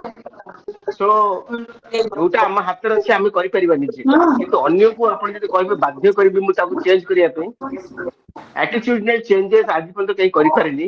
I deal with many managerial issues and try to change the people, but it's not possible to କହିପାରିବି, not possible to କହିପାରିବି ନାହିଁ, but very difficult to do that. ଆଜ୍ଞା, ଆପଣ ଯାହା କହିଲେ ସତ କଥା। ଜୀବନରେ ଅନ୍ୟକୁ ପରିବର୍ତ୍ତନ କରିବା ପାଇଁ ଭାବିବାଟା ବି ଭୁଲ। ଆପଣ ଯାହା କହିଲେ ଇଟ୍ ଇଜ ମାନେ ଡିଫିକଲ୍ଟ ନୁହଁ, ଭେରି ରିସ୍କଫୁଲ, ଭେରି ଚ୍ୟାଲେଞ୍ଜିଂ। ମୋଟେ ଅନ୍ୟକୁ ଚେଞ୍ଜ କରିନି। ପ୍ରଥମ କଥା ହେଲା ନିଜକୁ ଚେଞ୍ଜ କରିବା। ମୁଁ ଯଦି ସକାଳେ ଉଠୁଛି 6ଟା ବେଳେ, ମୋ ପିଲାମାନେ ବି ମତେ ଦେଖିକି ଟିକେ ଅଭ୍ୟାସ ହେଇପାରେ, କିନ୍ତୁ ମୁଁ 8ଟା ବେଳେ ଉଠିବି କିନ୍ତୁ ସେମାନଙ୍କୁ କହିବି ତୁ 6ଟା ବେଳେ ଉଠୁ, ସେଟା ହବନି। ନମ୍ବର 1। ନମ୍ବର 2, ଆମେ କାହା ଉପରେ ଇମ୍ପୋଜ କରିପାରିବା ନାହିଁ, କାହା ସହିତ ଯୁକ୍ତି କରିପାରିବା ନାହିଁ। ତୋର ଏଟା ଭୁଲ ହଉଛି, ଆମେ କଣ କରିବା ସଚେତନ କରେଇଦବା। ତାକୁ କହନ୍ତି ଆସର୍ଟିଭ କମ୍ୟୁନିକେସନ। ସଚେତନ ହସିକିରି ଟିକେ କହିଦବା, ଏମିତି ନ କରି ଏମିତି କଲେ ଟିକେ ଭଲ ହୁଅନ୍ତା। ତାକୁ ଛାଡିଦବା ଡିସିସନ ପାଇଁ। ତୁ କାହିଁ ଏମିତି କଲୁ, ତୁ ଏମିତି କଲୁ, ଯୋଉଥିପାଇଁ ହୁଏ ଜେଜେ କହିବ ନାତିକି, ବାପ କହିବ ପୁଅକୁ ତୁ ଏମିତି କରିବାକୁ ନାହିଁ, ଏଇଟା ନ କଲେ ଭଲ ହୁଅନ୍ତା। ତାକୁ ସଚେତନ କରେଇଦବା, ସଜାଗ କରେଇଦବା। ଜୀବନଟା ବଡ ସରଳ, ଆମେ ତାକୁ କରିଦଉ ଜଟିଳ। ତେଣୁ ସେ ଚେଞ୍ଜ ହେଲା ନହେଲା ନାହିଁ, ତା ଭିତରେ ହବ। ତେଣୁ ଆମେ ଯଦି ପଜିଟିଭଲି କହିବା, ହସିକିରି କହିବା, ଏବଂ କୌଣସି ଡୋମିନେନ୍ସ ରହିବ ନାହିଁ, କୌଣସି ଏକ୍ସପେକ୍ଟେସନ ରହିବ ଯେ ମୁଁ ତାକୁ ଚେଞ୍ଜ କରିଦେବି, I must change, you must change, ନା ହବନି। ଆମେ ନିଜକୁ ଚେଞ୍ଜ କରିବା, ଆମେ ନିଜକୁ। ଆଉ ଗୋଟେ କଥା ମନେ ରଖିଥିବା, ପିଲାମାନେ ଶିଖନ୍ତି ଗୋଟେ ଉଦାହରଣରୁ। ମୁଁ ଯଦି ମୋବାଇଲ, ମା ମୋବାଇଲ ଘଣ୍ଟା ଘଣ୍ଟା କଥା ହବ, ପିଲାକୁ କହିବ ତୁ ମୋବାଇଲ ଧରନା, କେବେ ସେ ପରିବର୍ତ୍ତନ ହବ ନା। ଆଗ ସିଏ ଶୃଙ୍ଖଳଟା ନିଜେ ଦେଖାଉ, ଆଗ ନିଜେ ସେ କରୁ, ସେଇଟା ହଉଛି କଥା। ତେଣୁ ଆସନ୍ତୁ ଆମେ ନିଜେ ଗୋଟେ ଉଦାହରଣ ହବା, ତାହେଲେ ଯାଇକି ଅନ୍ୟ ଉପରେ କିଛିଟା ପ୍ରଭାବ ପଡିପାରେ। ଆଜ୍ଞା, ଅନ୍ୟ କିଛି ଯଦି କଣ ଅଛି ପ୍ରଶ୍ନ ଅଛି? धन्यवाद सर प्रांजल भाव में आपण उत्तर रखिंट मु वर्तमान निवेदन करी अमूल्य रखा है